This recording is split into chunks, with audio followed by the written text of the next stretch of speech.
ଏଠି ଜୟପୁର ସବ୍ କଲେକ୍ଟରଙ୍କର ଅଫିସରେ S P ଏବଂ ଅନ୍ୟାନ୍ୟ ଲାଇନ୍ ଡିପାର୍ଟମେଣ୍ଟସର ହେଡ୍ ସମସ୍ତଙ୍କର ଉପସ୍ଥିତିରେ ଆମେ କରିଥିଲୁ। ବିଭିନ୍ନ ପ୍ରକାର ଯେଉଁ ଅଭିଯୋଗ ଆସିଛି ତାକୁ ଆମେ on the spot line department officials ମାନଙ୍କୁ ଡାଇରେକ୍ସନ୍ ଦେଇଛୁ ଯେତେ ଜଲ୍ଦି ସେଟାକୁ ଗ୍ରିଭାନ୍ସ ରିଡ୍ରେସଲ୍ କରିପାରିବେ ତାକୁ ନେଇକି ସେମାନେ ଆମକୁ ଜଣାଇବେ। ଏବଂ ଆଜିଠୁ ଆମେ ଲାଇଭ୍ ଅନଲାଇନ୍ ରେଜିଷ୍ଟ୍ରେସନ୍ସ ମଧ୍ୟ କରୁଛୁ ଜନଶୁଣାଣି ପୋର୍ଟାଲରେ एंड डायरेक्शंस जनशुणाणी पोर्टाल द्वारा दि जाऊँगी आमर आम चेष्टा करुँ आगामी दिन में पेपरलेस जनशुणाणी करने सो दैट समस्त मोबाइल नंबर नहीं कि आम सांगे सांगे रजिस्ट्रेशन करुँ किए भी फॉलोअप आम पाक आसवा आवश्यक नहीं से निजे मोबाइल बा कंप्यूटर रे जो टिकेट नंबर दौचु से टिकेट नंबर पकईकि से निजे तार ग्रीवेंस स्टेटस कौन अच्छी से निजे जानीपर एवं आपड़ जानते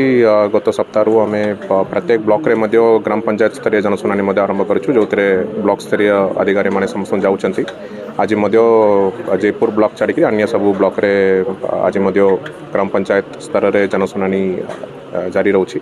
तार आम फॉलोअप एक्शन नौ एवं जिते कम समय भितर ग्रीवेंस गुड़ाक आम सॉर्ट आउट कर निश्चित भाव में से दिगरे आम काम करूँ।